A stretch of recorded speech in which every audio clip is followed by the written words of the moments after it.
Good morning, guys. Good morning. What we got here? 20? Vanessa, you ready? Yes. You start? That's my old neighbor. When I first started the concept of UMC. So it goes back. In my garage, right? In my garage. In front of my house, working out. My shirt off, throwing the ball against the wall. So it ain't new. It ain't new. Thank you for coming. Appreciate it, coming early.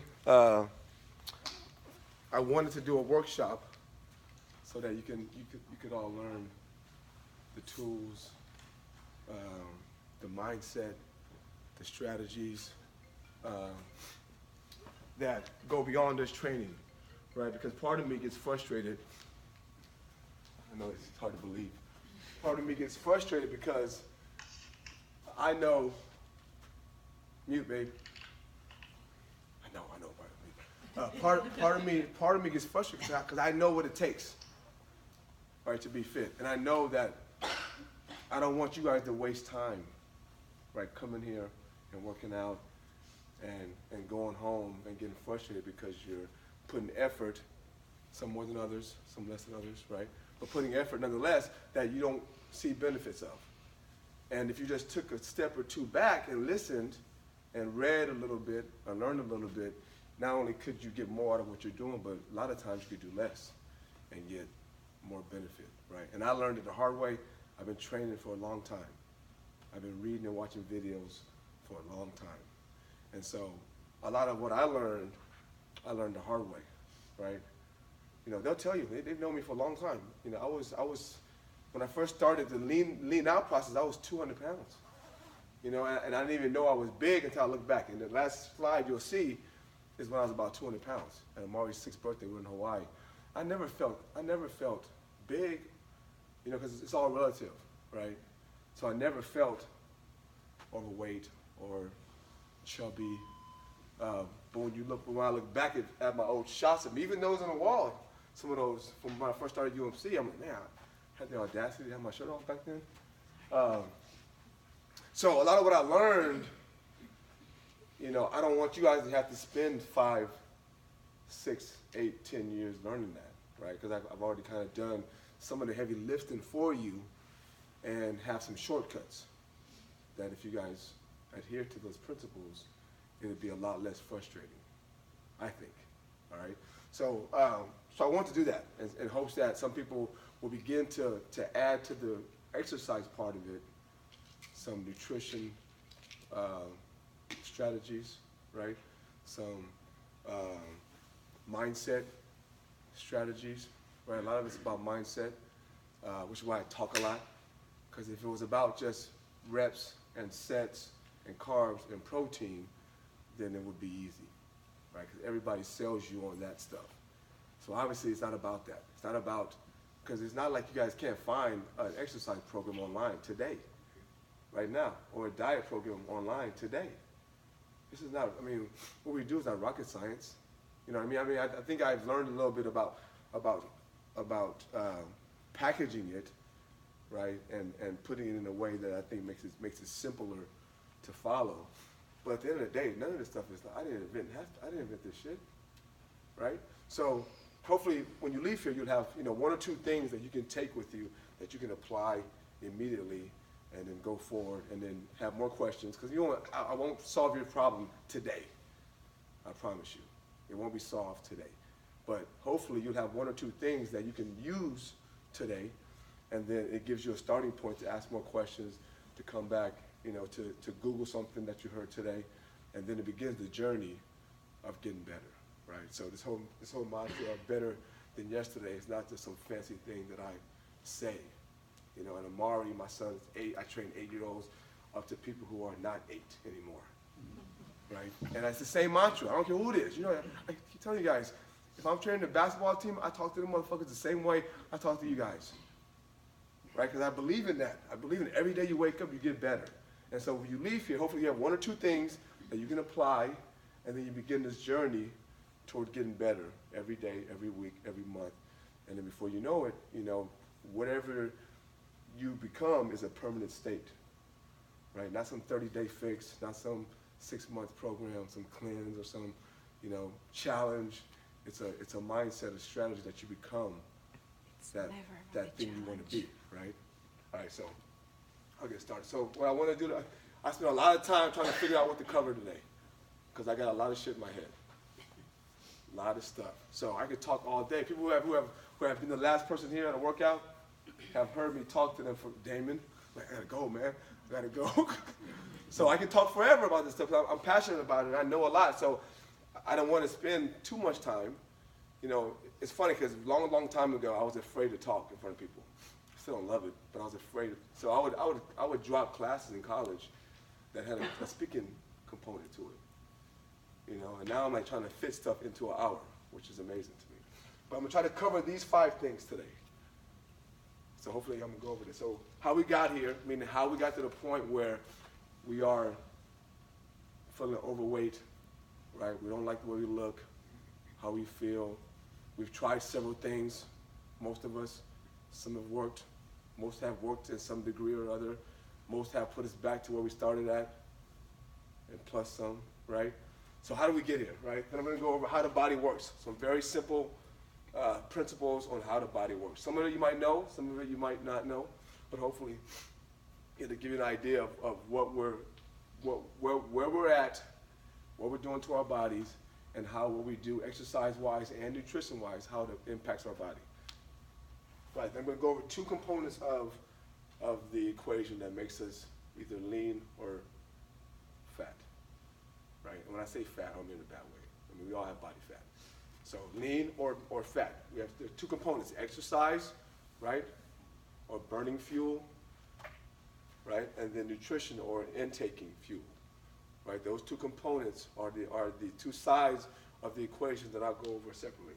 And then at the very end, I'm going to give you what I do, right? Exactly what I do and what I've been doing for maybe 18 months now that I think is the strategy that you should employ to help you get to where you want to get, whether it's to be bigger and stronger like the guys, or leaner and slimmer like the ladies, right? It's the same goal, same blueprint, some tweaks, but I'll show you kind of what to do. All right?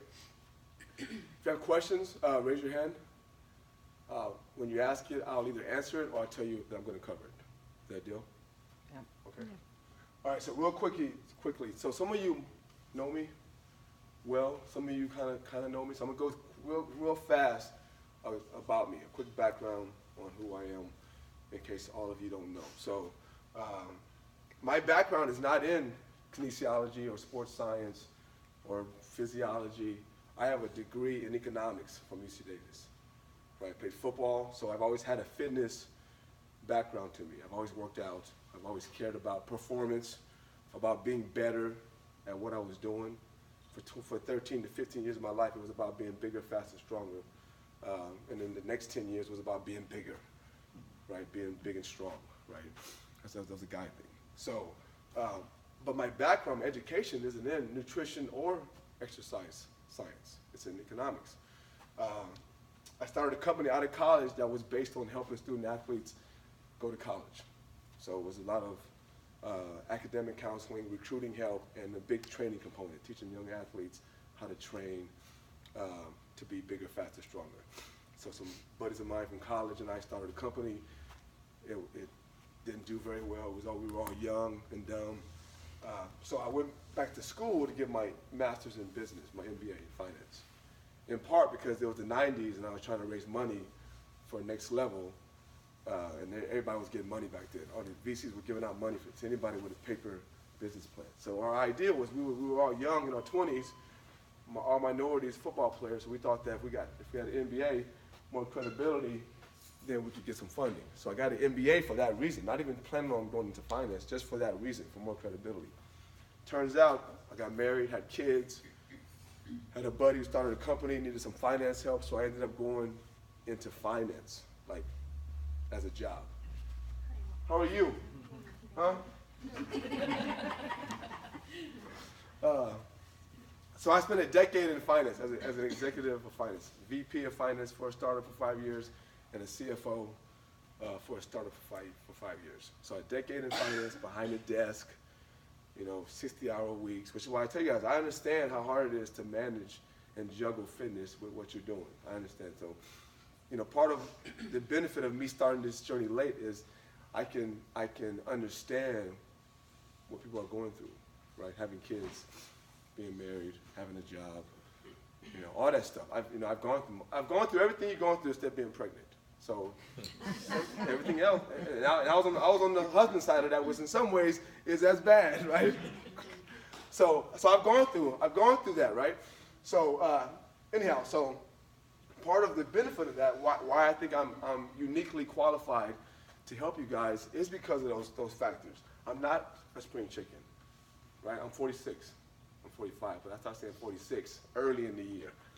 Because it sounds good. When you fit, you don't mind saying the next stage up. When you fit, I mean, in October I'll be 46. I've been saying 46 for a month. Right? So I've been a real person juggling this stuff for 15 years, juggling kids and work and all that stuff. And I understand, unlike a lot of trainers, both sides of the equation. Right? I spent 20 years of my life trying to get big and strong, which is what guys want. Right? And then I spent the last 5 years, initially because I wanted to get leaner, and then I realized that my clientele wanted to get leaner. Like most of my clientele doesn't care about big muscles, right? So I had to learn how to get lean for most of my clientele. So most trainers aren't like that. Most trainers might be a guy who's a bodybuilder, right? Or a guy who lost 50 pounds, or a woman, right? Very few have done both, right? Or understand how to do both. So I'm uniquely qualified to do that. And then, because I've gone through all this stuff, and because I don't want to be in a gym, I'm not a model. Yes. You like to be a model. Right? I'm not a bodybuilder, you know. So I don't go. So I'm not doing this. I'm not doing it for those reasons, right? A lot of trainers are, right? I'm doing it for the same reasons you guys are doing it. I'm doing it because I like to be late to boot camp and walk in like. No, because I'm doing it to be better at everything else, right? I tell my athletes all the time. I say we train for 3 reasons: bigger, faster, stronger, right? To be able to do our sport, to practice it longer, right? And then to be mentally tough, right? But you have to understand that most people, even kids, don't care about being bigger, faster, stronger. Step 2 of that process, what they care about is can I hit a baseball further, right? Can I shoot a basketball better?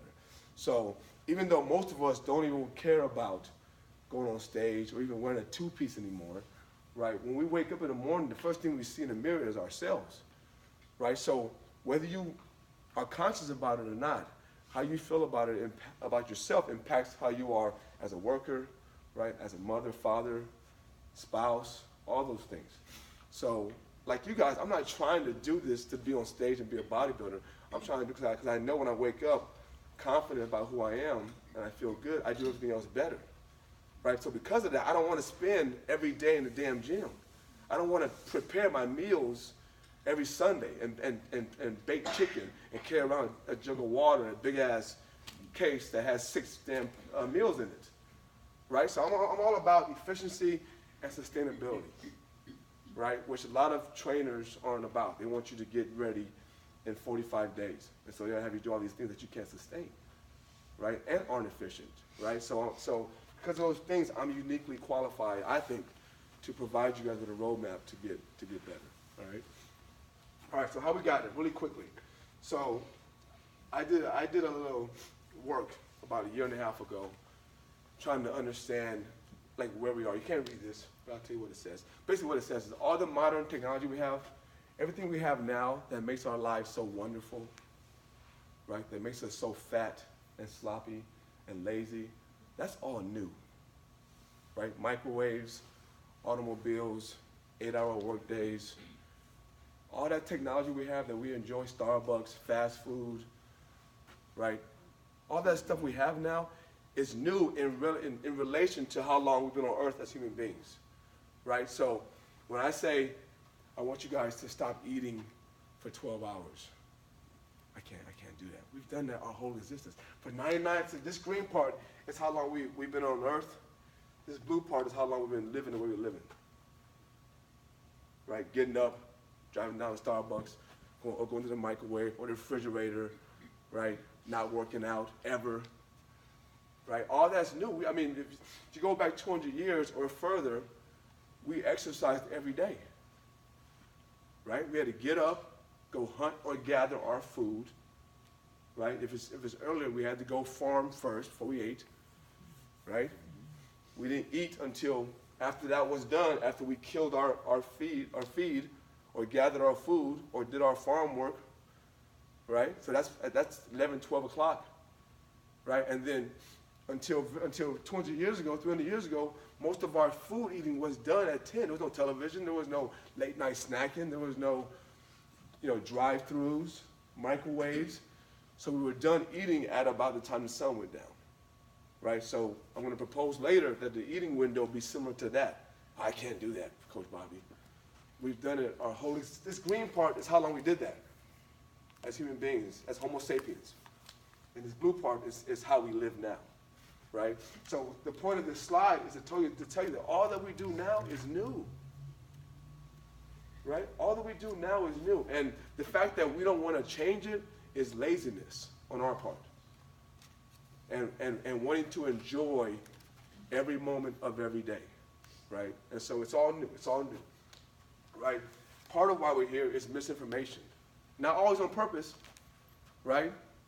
So dietary fat is what makes us fat, is a misconception, right, that we were all taught, right? In part because in the 50s, in the 40s, the 20s, 30s, 40s, 50s, the wheat industry was huge. So the drive to make bread and cereal at the bottom of the pyramid was driven in part by money, right? Remember that when we were kids, the food pyramid? The bottom was what? Bread and cereal. So we know that's not right anymore, right?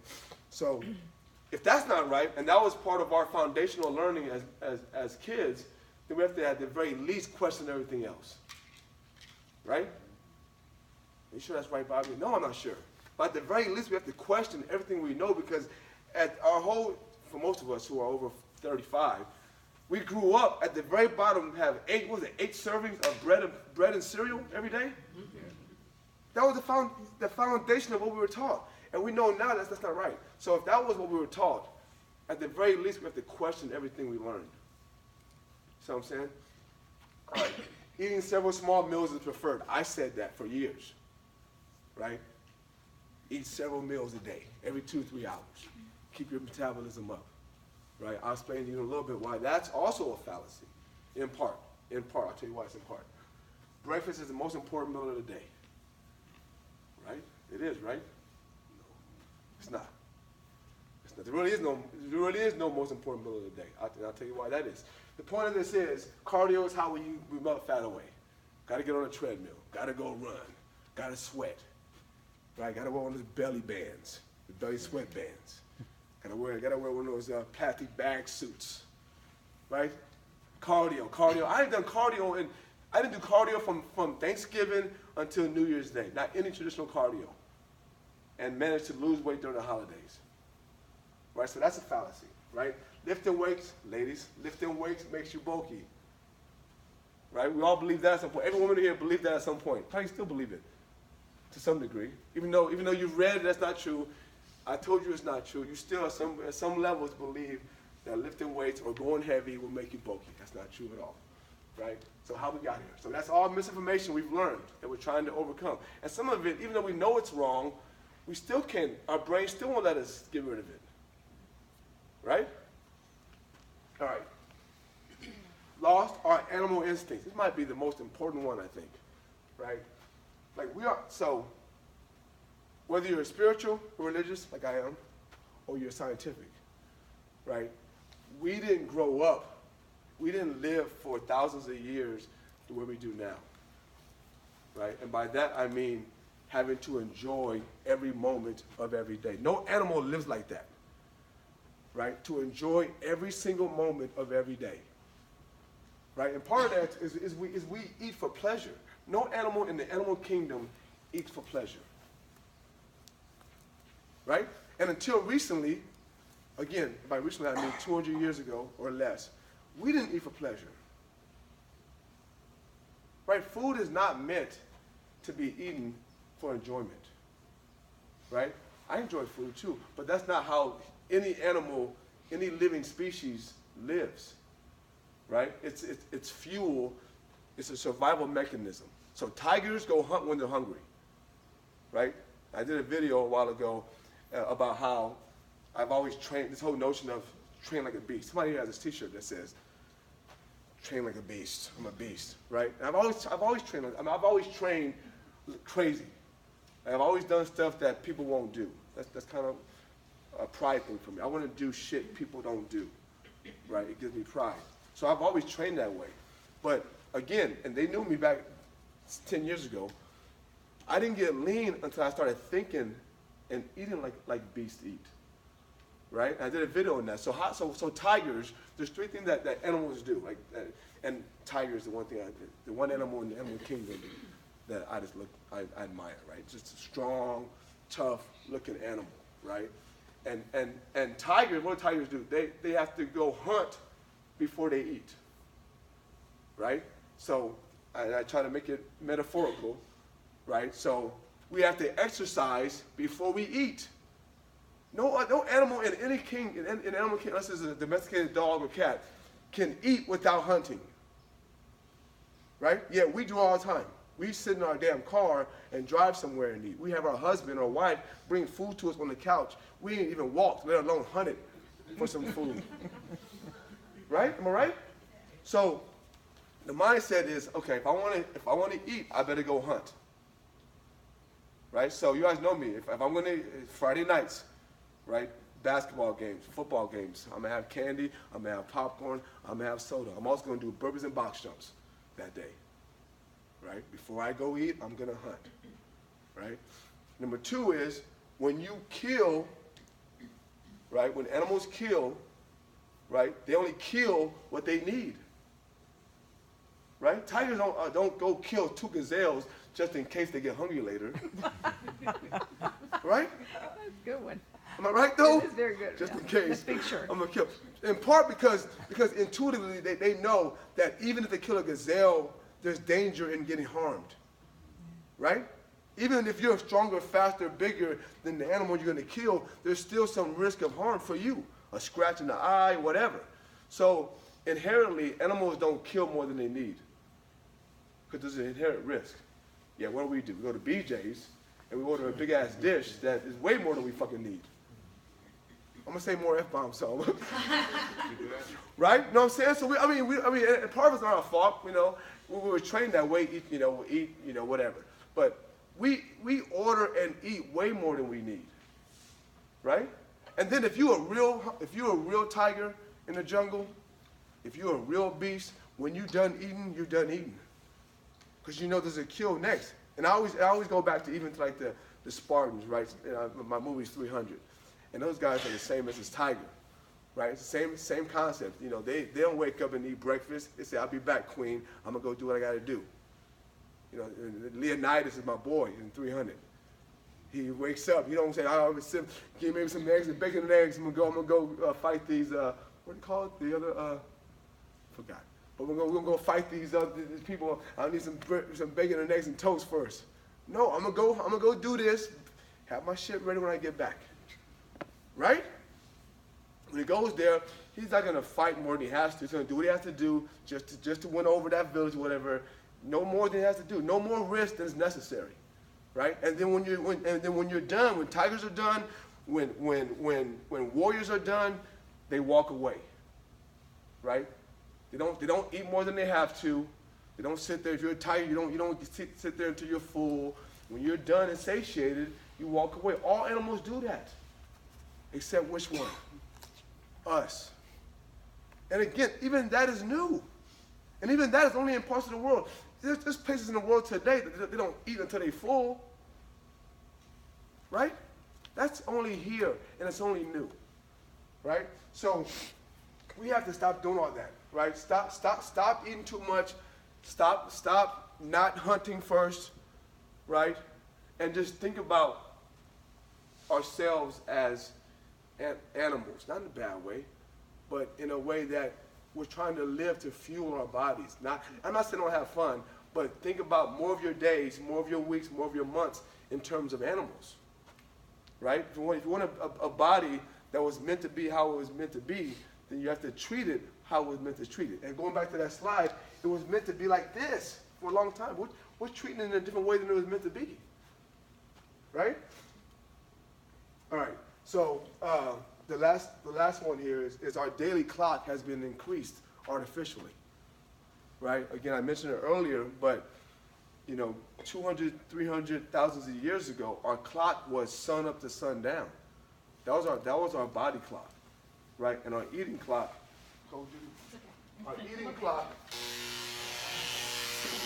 our eating clock mimicked that, right? So people didn't eat from, what time do you get up in the morning, Jane? 5:45. When do you eat first? What? 5:46? When's your first food? 8 or 9. Most people though, she's rare. Most people it's very, way sooner than that. It's within an hour of waking up, right? And then when you go to bed, think of bed. Somebody else. When do you go to bed, Michael? Midnight. When do you eat last food? Midnight. He's full of shit. It's at least if it's rare. If it's 9, it's rare. 3 hours between last meal and bedtime, that's rare. Right? Most people, it's an hour on each end. An hour within waking up and an hour within going to bed is your last food entry, right? And so because our daily window, waking window has been enlarged, our eating window is enlarged artificially, right? By light, by technology, by work days, all that stuff has made that whole window way longer than it was meant to be, right? All right, so after all that, I'm gonna get down to some basics. Some you might know, right? Some you won't know, all right? So how the body works, very, very simple. Very, very simple. We intake food, right? Food comes in three major macronutrients, right? Carbs, protein, fat. We all know that, right? Please say yes. Yes. I've been doing nothing right, all right? Carbs, right?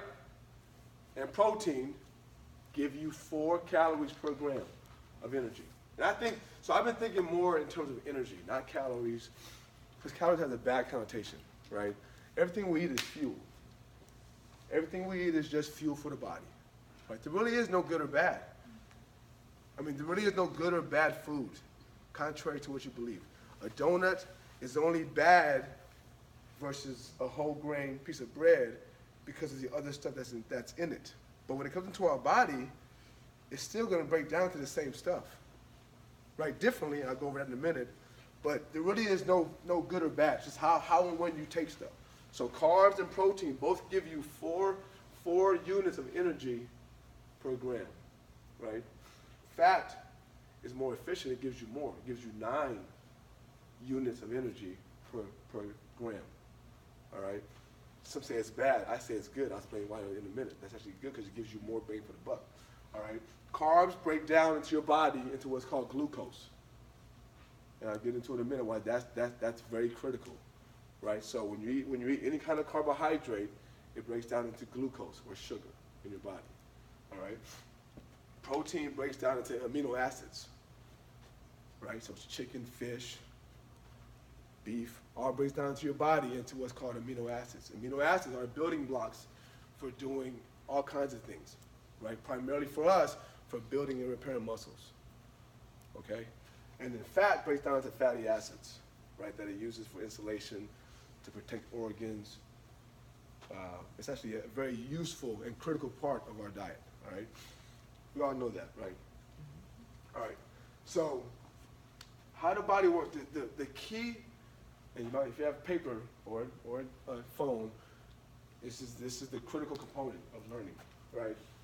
Fat storage, right, and fat loss comes down to the same thing, right? Management of your glucose levels, right? And it's actually what I call the G tank, because it's a combination of glucose, which is in your bloodstream, right? And then when your body has too much in your bloodstream, it gets rid of it and stores it in your liver or your muscles,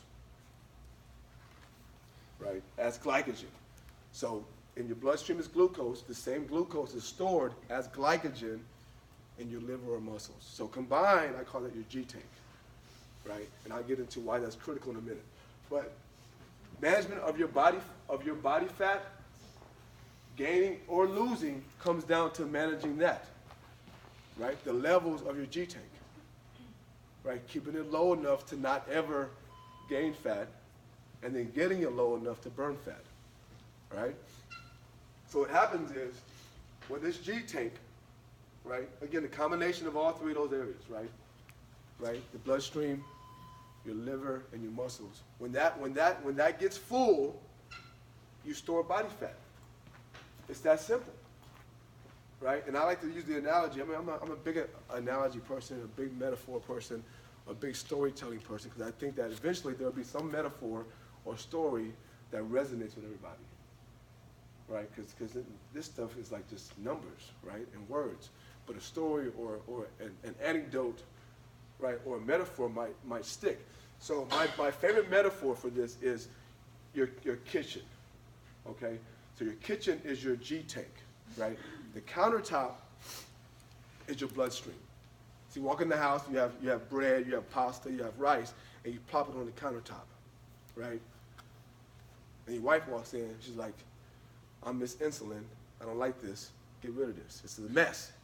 So what happens is when you eat donuts or you eat bread, your body sees a huge spike in your blood sugar, right? You break down that carbohydrate into glucose.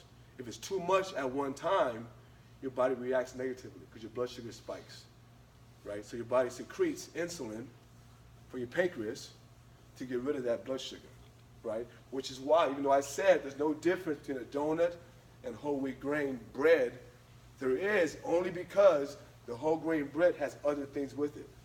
Fiber, grains, nuts, whatever's in it, right? So that means your body has other things to dilute the insulin impact, right? So your body will secrete less insulin, right? And will get rid of the blood sugar less quickly, which means you won't be as hungry again in 20 minutes, right? Which is why trainers tell you to have a meal with protein and carbohydrates, right? To reduce the impact of insulin. But at the end of the day, it's still glucose, right? So you walk in with all this crap, you plop it on the countertop. The countertop is your bloodstream, okay? If that gets too full, or too full too fast, right, you have to store it, okay? So the cabinets in your kitchen are the liver and muscles, all right? So once that's full or not being used, your body gets rid of that cleans the countertop and stores that glycogen, stores that glucose as glycogen in your muscle and liver, okay, in the cabinets, okay? Now, guys have bigger cabinets, right? That's why I can literally weigh 181, not anymore, but I used to, on a Friday, and 173, sorry, 181 on a Monday morning after the weekend, and 173 on a Friday. Literally, I can deviate 7-8 pounds because my body can store more. My cabinets are bigger, right? And girls go, oh, no, that's not fair. It is fair. I didn't pick up 8-pound weights, right? I pick up big weights. My muscles are bigger, so I can store more glycogen, right? The point is that 8 pounds doesn't mean anything. I'll get into it. It doesn't mean anything. It's a glycogen jacket, right? The end point's what we care about, right? But the point of this metaphor is that once that's full, I put all that glycogen into the cabinets for storage, for release later when I need it. If all that is full, right? If I go out and have pasta or rice, and it's too much, I don't have any protein with it, and I come home and the countertop is full, I put it all in the cabinets, that's full. Now there's nowhere for my body to put the next nutrients, right? So now I'm here, it's full, and the next nutrients get stored as body fat. It's that simple. It's that simple. Your body stores the next nutrients as body fat. If it's full, if there's no room in the bloodstream, right, and you gave it too much again, and your body tried to push it out because it panics, and the cabinets are full, it has to store it as body fat. It's just that simple, right? The reverse is true, right? You can only burn fat when you get rid of all that shit. Period. Right? So only when the countertop is emptied, And that's pretty easy to do, right? Because your bloodstream won't carry or have much in it at any point in time. You can burn through that, by just doing 25 burpees, right?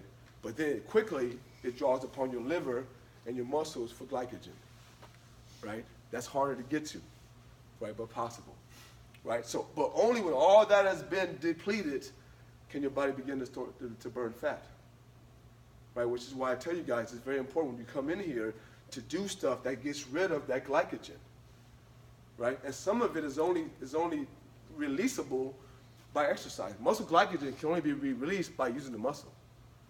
So it's stuck in there for the most part. There's some studies that show it can come out eventually, but for the most part, if it's in if your muscle has glycogen in it, like your quadriceps or your biceps, it can only be released by using that muscle, right? And your brain won't trigger fat oxidation, burning until all that's gone. For the most part. So again, there's some studies, and most of it is gone. All right, so we have to get all the way down, get that G tank empty to burn fat. Is there a way to measure? Great question. I'll get into it later. So, yeah, you can go to a doctor or scientist and they'll measure for it. The best way to do it without spending thousands of dollars is to watch the scale. And I hate telling you guys that because you guys get emotionally attached to it. We all do. Even I do. But watch it. I mean, I literally weigh myself 20 times a week. When I shower, or after any major thing, a workout, a big binge eating, I'll literally go upstairs and undress and weigh myself. Just kind of see what happens. Because you're trying to understand how your body's reacting to stuff. If you care about getting fit, right? It's a relationship with your body, right? It's a relationship that you should care about enough to monitor it and figure out if what you're doing to it is helping it or hurting it. So I do that as a way just to see if what I'm doing is impacting it one way or the other, right? And so the best way is to figure out, okay, when I eat, when I fast, when I work out, what does that do to my body? And then everyone has a range, right? And if you fast long enough, you'll know what the bottom number is. I'll get into that in a second. That's hard to do. So what you do over time is you just watch the range and try to get the low end number lower and lower, and the high end number higher and higher by way of fasting, by way of working out better and harder, more often. But you're watching those two endpoints, right? And and for most of you kind of already know if you haven't been exercising or you've been doing the same thing for a while, eating wise and training wise, you kind of know where you're at because the top end number hasn't already moved, right? Or it kind of doesn't go higher than a certain number, right? It might be whatever it is, 126, and you come down to 123, and then so that range.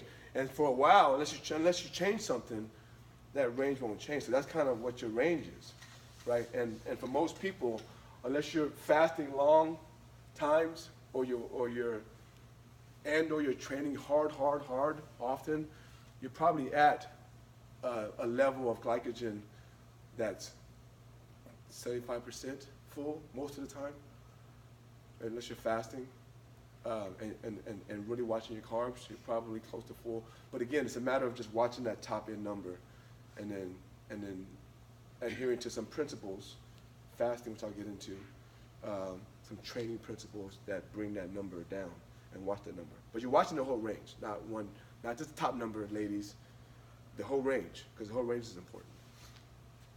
All right. So, really fast, I'll go over this slide. What time is it? What's the watch? It's 7:50. Probably go 10 minutes over. All right, so everyone here, I don't even have you raise your hand. I know the answer. Everyone here has done a diet or a cleanse or a fast or something, Weight Watchers, P90X, Fitness Blender, something that they lost weight with, I promise you. Yeah. I'm not asking you, I know the answer. Everyone has done something that worked, right? And people always tell me, oh, I did this, but it worked. Why are we talking? If it worked, why are we talking? It did, but it worked. No, it didn't, because we're still talking, right? It didn't work. So they all work. They all work. Weight Watchers, Sean T, my nemesis, P90X, Insanity. What's out there? What diets out there?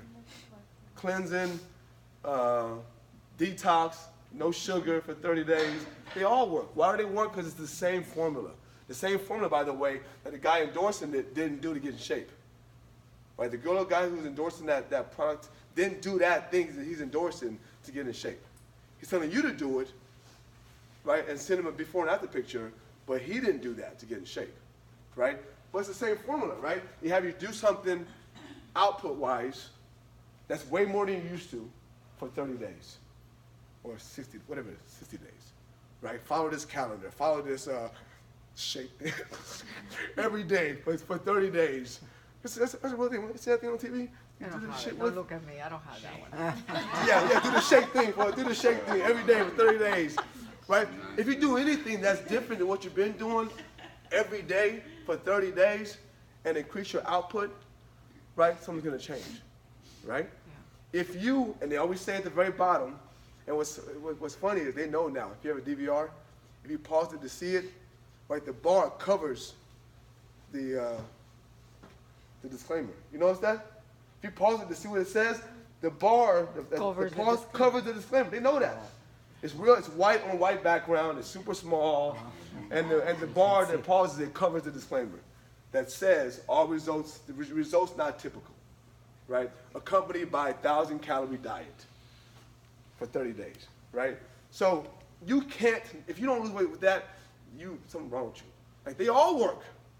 They all make you lose weight. Oh, I lost 5 pounds. How could you not? You didn't eat anything and you trained every day. Of course you lost, but you're gonna lose weight. You don't lose fat. I promise you. You lost what? You lost glycogen and water, right? No fat for the most part, but glycogen and water, right? And in some cases, muscle, right? The sad part is, number one, we don't care. We don't care if that's not real or that it's muscle. All we care what the number said, right? And not by we, I mean you, I care. But we as a society, Steve, don't care, right? And they know we don't care. And they know it doesn't work long term. So in 6 months, when you realize that you gained the 5 you lost, and then you found 2 more, right? And then you think back, oh yeah, I did Weight Watchers, that worked for me. Or I was spinning, or I was running, and that worked for me. And then you blame yourself because you plateaued and you didn't stick to it. You go back and you buy version 2 of Insanity. And they know that. They know Sean T didn't get fit doing Insanity. Trust me. Or Hip Hop Abs. He didn't get fit doing Hip Hop Abs. I promise you. But he's going to make you think he did, right? And you're going to lose 5 or 6 pounds of glycogen and water, and then you're going to stagnate and plateau and get frustrated and blame yourself and then go back to eating how you was eating and sit on the couch and then gain the weight back and then remember, oh shit, that's right, I'm gonna do Hip Hop Abs again. That worked for me. No, it all works. It all works because it works in the way they wanted it to work. For you to lose weight fast, right? None of it's gonna be real, right? None of it's gonna be body composition change, right? It's gonna be all artificial, glycogen jacket changes, and they know that, right? So then what? You plateaued, discouragement follows, and then you remember, I did something wrong. You guys all say that. I mean, I talked to enough people, not just here, that blame yourself. It ain't your fault. It's predictable, right? Nicole, Debbie, Alma, Ernesto, don't eat anything for 30 days and do my workout, my video every day, and then send me a picture and then go on Yelp and tell me how much weight you lost. Right? And now I'm going to block you because in 6 months you're going to come back to me and you're going to say that you gained it back. Right? No, don't do that. It's the same formula over and over again, and we all buy into it. All of us. Because we're too lazy to say, you know what? I want to be right permanently in a year from now.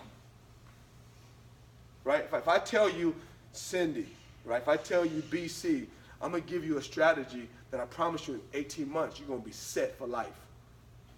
What would you say? Bring it on. No.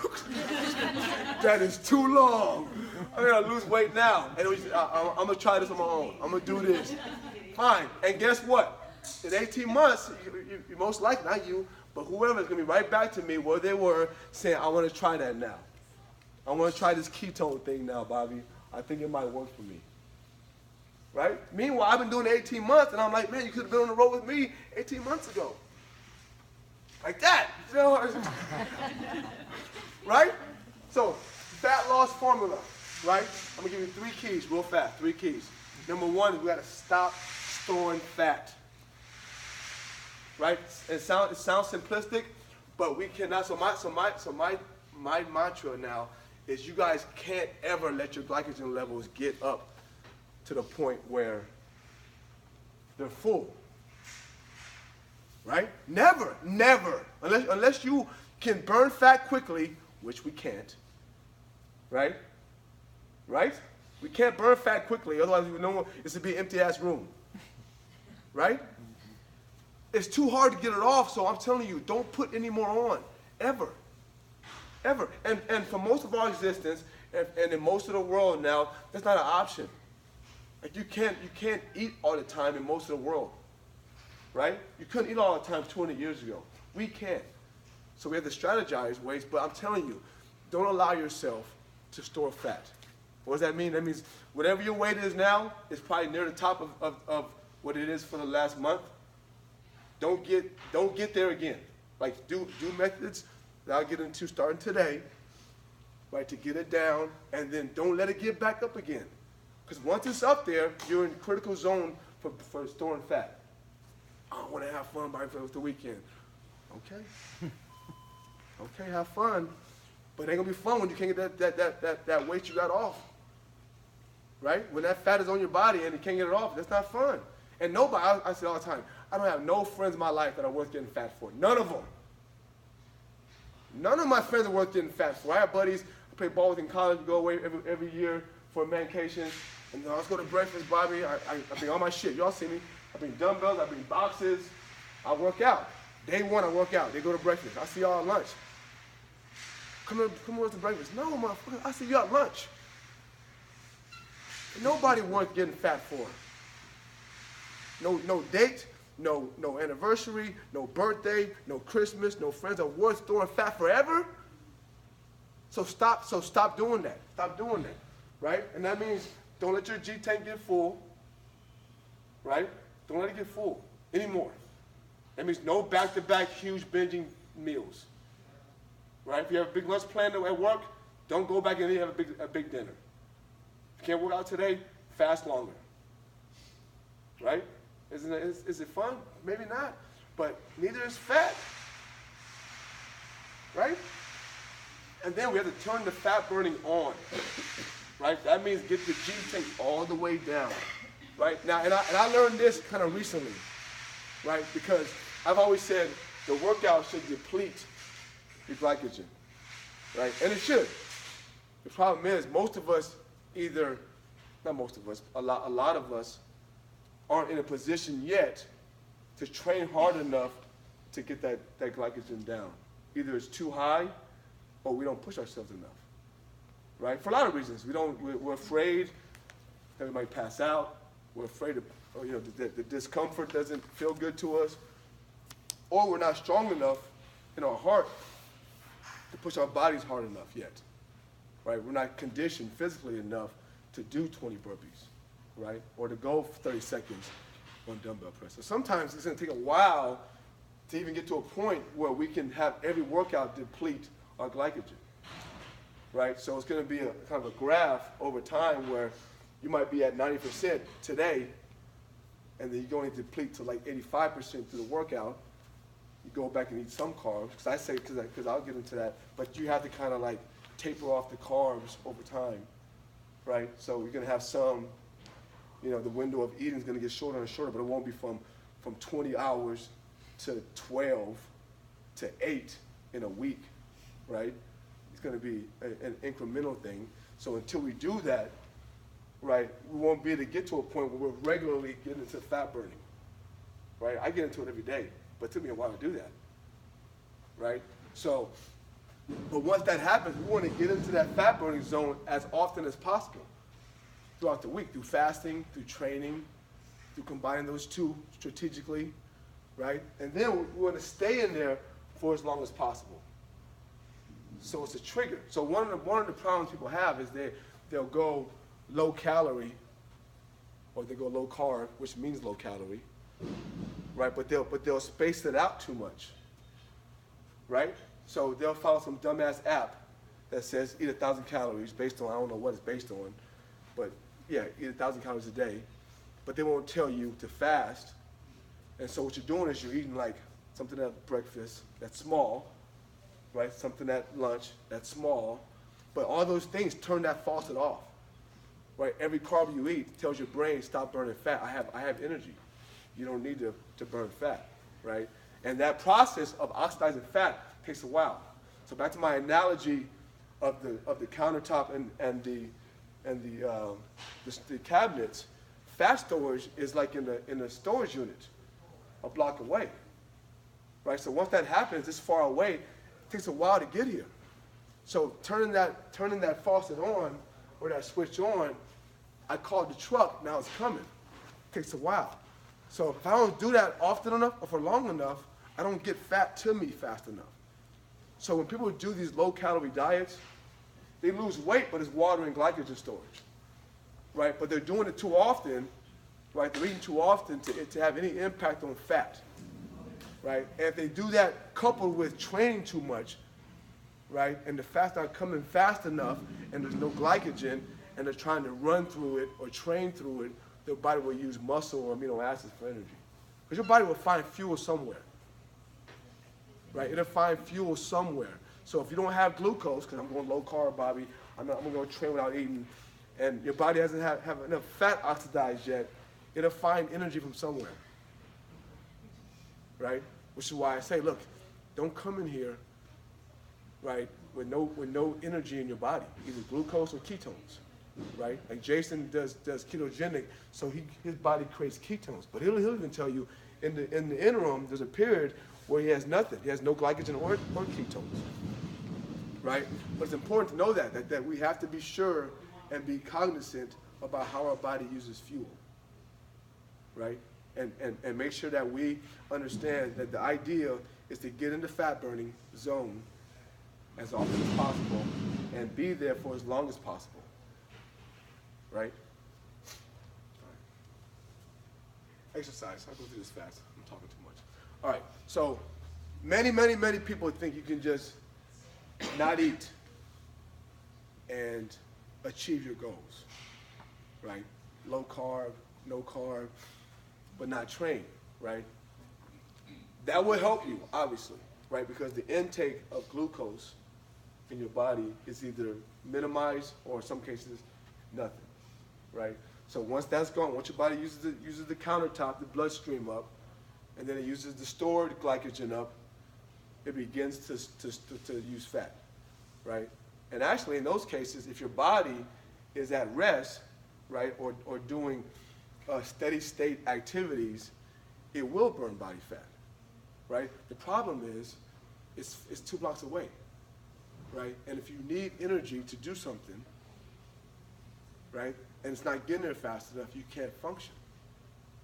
Or you can't work out, you can't think at work, and so forth. So exercising, number one, will help you increase the burn of glycogen, right? Metabolism. So your body uses fuel 24/7. Everyone. Like every second of every day, your body's burning fuel to think, to manage your organs, to recycle cells, to work out, to walk, to watch TV. All that stuff requires energy, right? Muscle is the predominant use. Your brain's number one, but number two is your muscle maintenance. So the more muscle you have, the more fuel your body burns, right? So if you want your body to continue to help you to burn through glycogen, you need muscle. You need muscle tissue to do that, right? Not only that, but you need muscle to live your life long, right? Women, right? You can't have strong bones without weight-bearing exercises. It's impossible. No diet will fix that, right? Your heart will not remain strong into your 60s and 70s and 80s unless you make it pump. I don't care what you eat. Okay, what you eat, if you don't get your heart to pump, it won't be strong, right? Your arteries won't pump through stuff and break through that plaque buildup that we get from eating from fried chicken. It won't pump through that if you don't work out.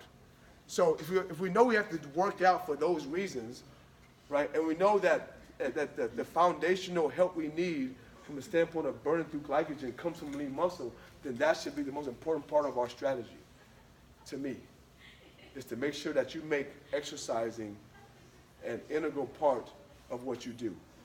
Not secondary, not I'm gonna try eating first, I'm gonna do that. No, that's number one. Right? Find time to work out, to exercise. Again, we didn't have an option 200 years ago. Right? We didn't have an option. We had to go down to the stream to get our water. We had to carry our baby all over the place down to the market to get whatever. Right? We had to build our own house.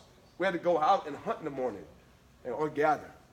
So we didn't. I mean, if you go to countries that are third world, they still do that stuff. That's why people in certain countries, you find 80-year-old women who can bend like this forever.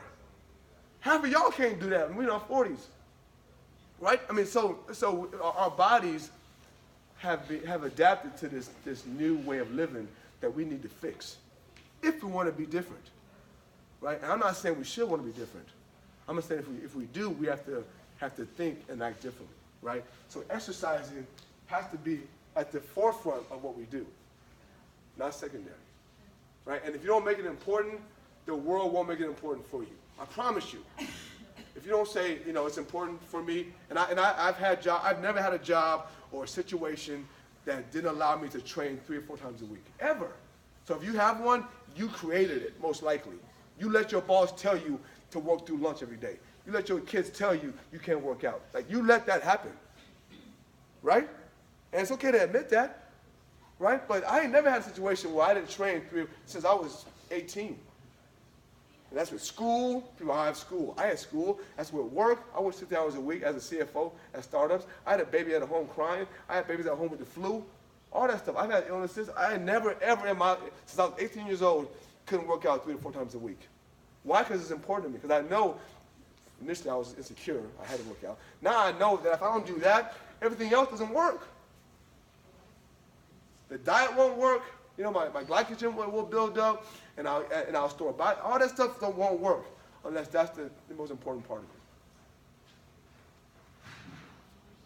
So, real fast, workout requirements. So once we get to a point where we have kind of exercised some of the strategies, right? Fasting, right? Low carb intake, right? Then we understand that the purpose of our workouts, right? You can get the end result a lot of ways, right? In fact, bodybuilders, I always say all the time, bodybuilders, you ever see a bodybuilder like train for a show? They don't do any of this crap we do. Box jumps and sprints, none of that crap. They lift weights 8 days a week, right? 8 days a week they lift weights, right? And then they don't have any carbs for like 10 to 12 weeks out, carry around their chicken breasts and their water, right? So they do that part of the equation correctly, and then they burn through it, right, by doing weight training exercises. Believe it or not, powerlifting, squats, deadlifts burn as much fuel, glycogen, as running does. And when they do when they do cardio, what do? They walk, right? Because at that point, their body's in a state of almost no glucose, and they don't want to force their body to use muscle for fuel. So they know how far away that storage unit is, and they want to give their body time to send that fat. So if they run or do box jumps, right, that's gonna expedite things. The body can't convert energy fast enough, right? The fat, so it's gonna use muscle. So you'll see bodybuilders walk for hours on a treadmill, not because they think that's better, but they know that they've already had enough depletion of glycogen that the walking will expedite the fat burning process. Running won't, right? So we don't have that luxury to train 8 days a week.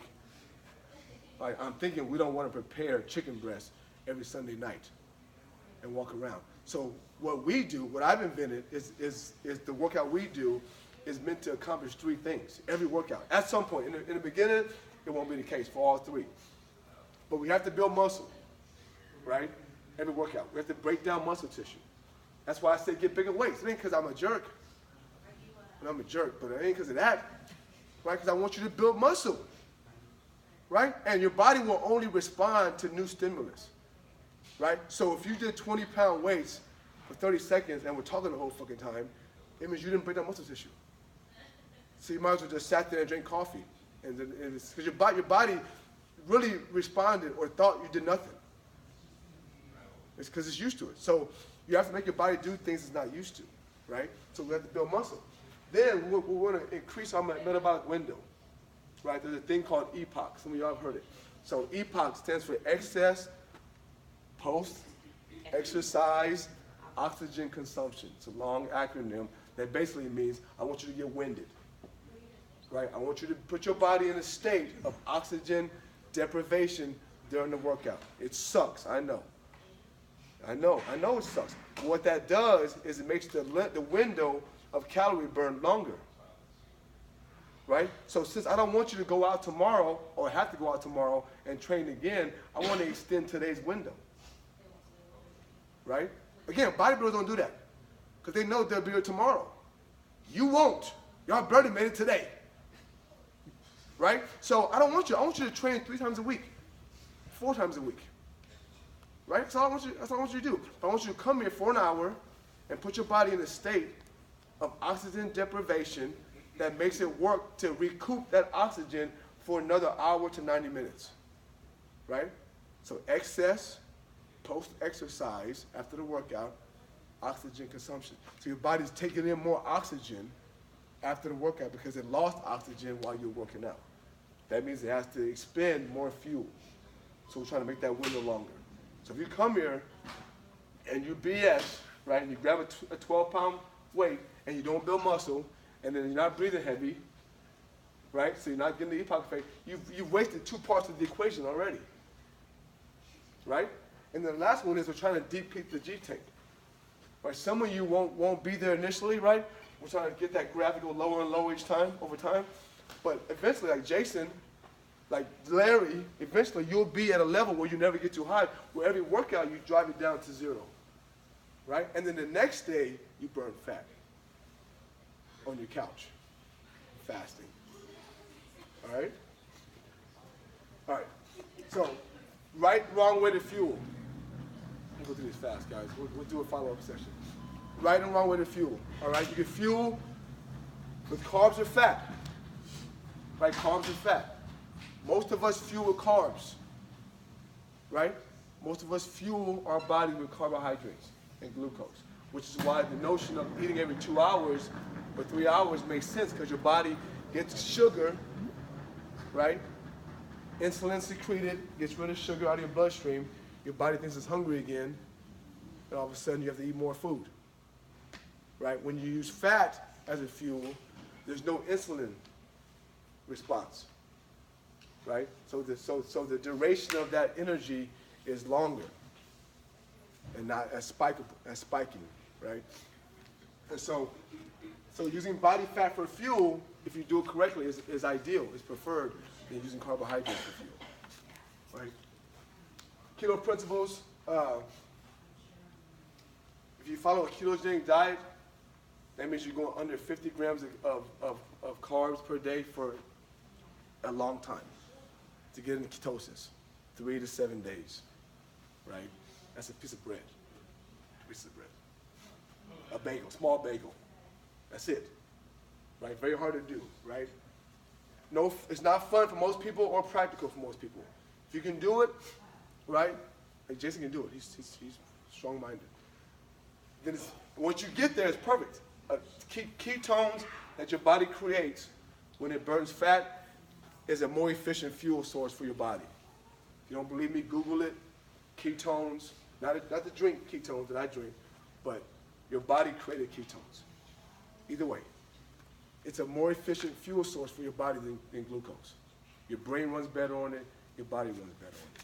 So once you get in ketosis, it's amazing, right? You think clearly, you're not hungry, you have more energy, you sleep better, your aches go away, everything. Problem is, it's hard to get into it. Problem is, it's easy to get out of it. Because you go to one work party, it has cake, and you're out of it, right? And you're starting back from square one, all right? So what I propose we do is we use carbs to our advantage, right? We do some keto principles, right? But we don't necessarily do ketogenic the hard way. We have help, right? We have help long-term wise by doing it strategically and over time, and we use help with the drink I'm going to get into, right?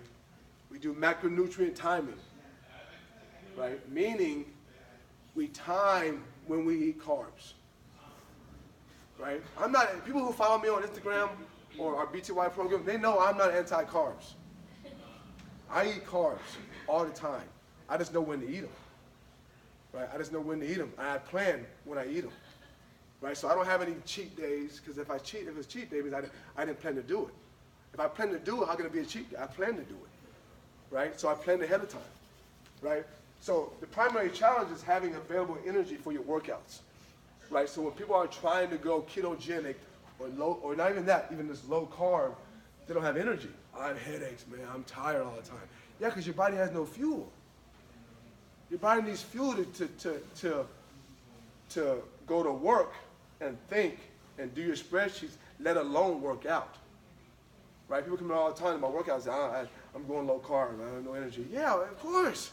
You don't have any fuel.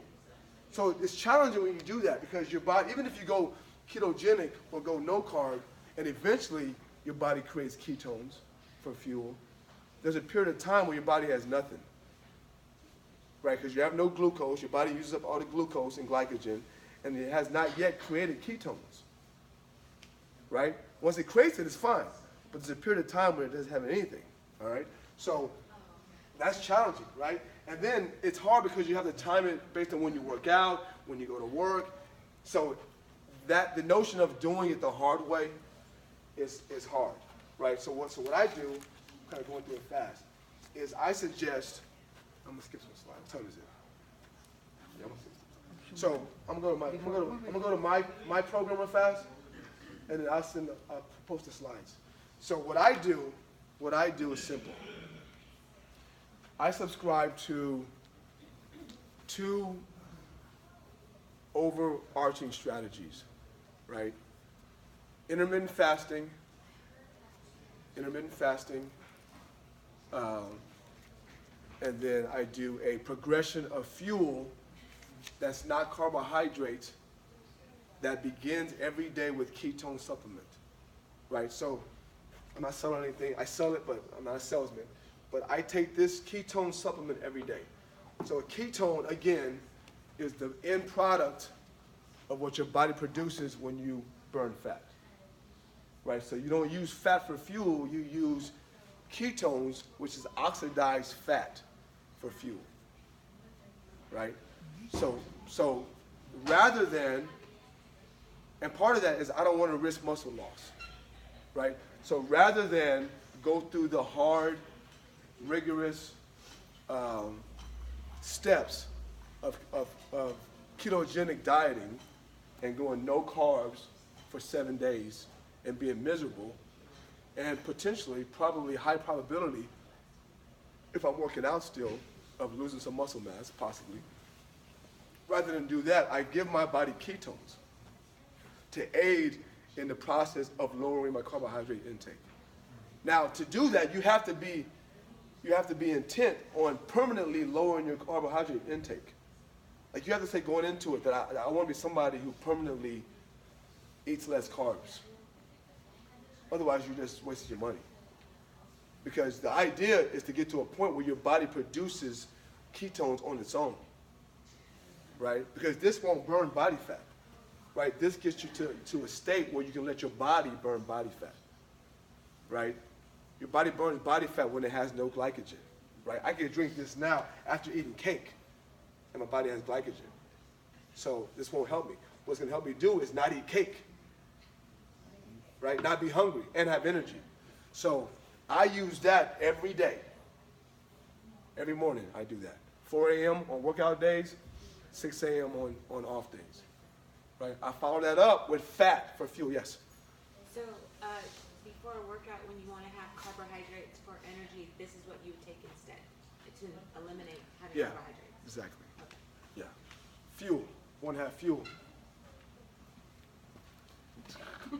Right? So your body needs fuel, right? So I give my body immediate fuel in the morning, right? To think, to work out, whatever it is, right? In the beginning, I had ample storage in my muscles for glycogen. Now I don't really have that much because I deplete it on workout days. I burn through it on off days so I can get to my fat burning. But I have fuel every morning by way of this, right? Then I give my body dietary fat, right, by way of what's called bulletproof coffee.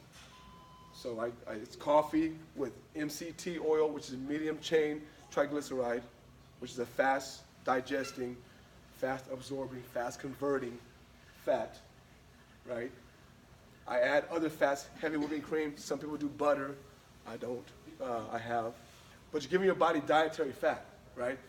Again, if it has no carbohydrates or little carbohydrates, especially in the bloodstream, it will use that body fat, which is more sustainable. So that's meant to satiate me, to give my body more time to burn through glycogen, right? So you're just trying to create a window. I call it a BTY fast, right? Better than yesterday fast, because it's not a chew water fast, but it's a no glucose fast, right? You're trying to extend it as long as you can. So I went from doing a 12-hour fast in the beginning to now I do 16 every single day. Every day. 10 to 2 is my window. But again, it's based on sleep first, and then I do my ketones, and then my bulletproof coffee. And then usually on my training days, I work out at around after the 9 a.m. class. So 10:30, I'll work out. So I'll train and I'll drink some BCAAs, which is branched chain amino acids, right? That's going to give my muscle protection and some more energy, right? So part of why we get tired is our body needs some amino acids or glucose to do work, to either work or to prepare muscle. So when you're working out, if you give your body amino acids, that will alleviate your brain from thinking it needs food in some ways. I mean, your brain's tricky. Right, but if you give it the building blocks for muscle, it won't think it's starving as much. So when I train, especially in a fasted state, I give my body BCAAs, right? So a typical workout day, Monday, Wednesday, Friday, is ketones in the morning, 4 a.m., and I'll do my bulletproof coffee throughout the whole workout. You all see me drinking my coffee. When you guys leave, when I train, I start drinking my BCAAs before, during, and after the workout, right? So then after that, I have a corporate class. I'll do that. I'll go home. I get home around 2 o'clock. That's when my fasting window ends typically, 2 or 3.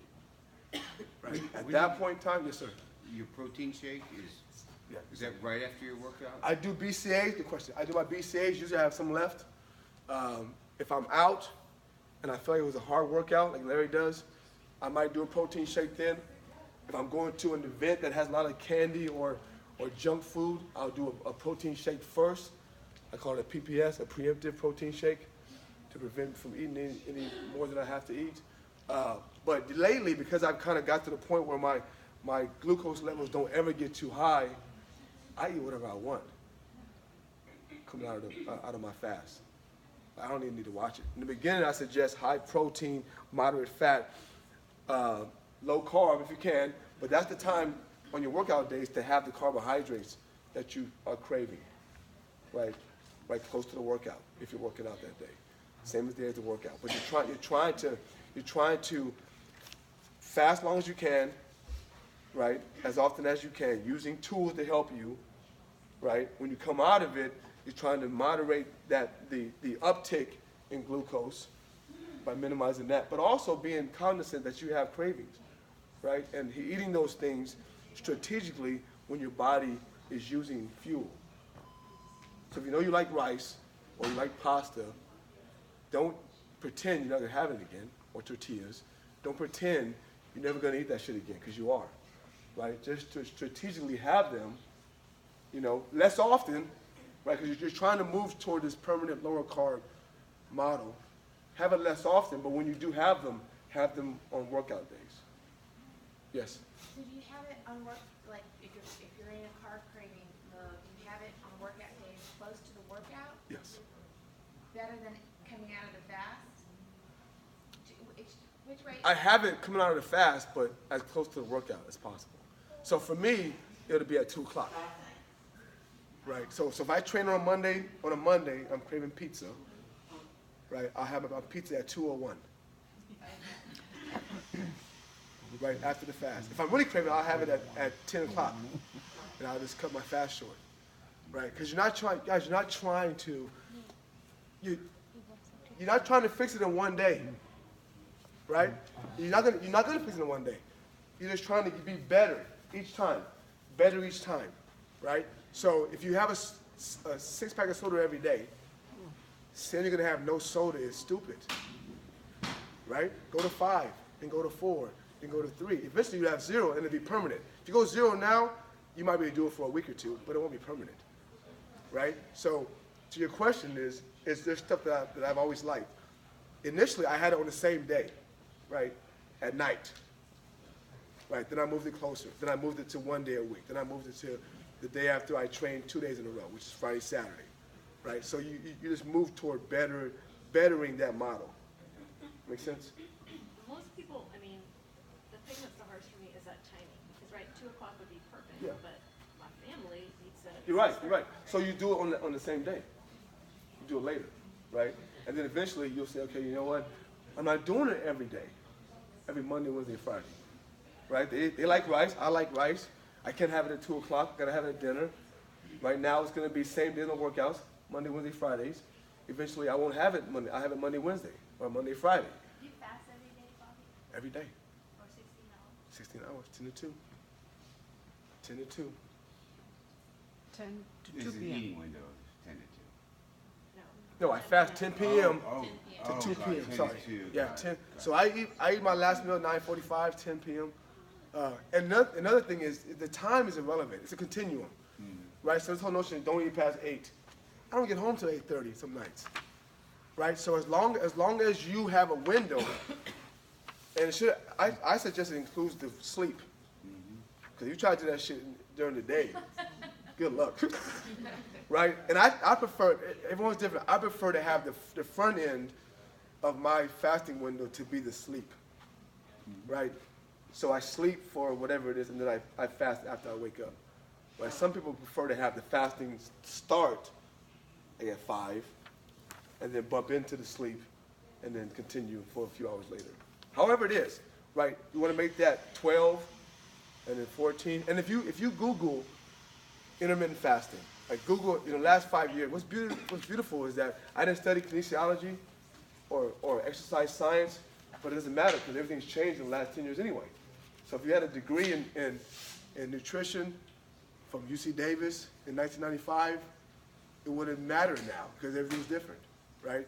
But if you Google intermittent fasting, studies show that even if you come out of that fasting window and eat how you normally eat, you will not only see body composition changes, but health marker changes, tremendous changes.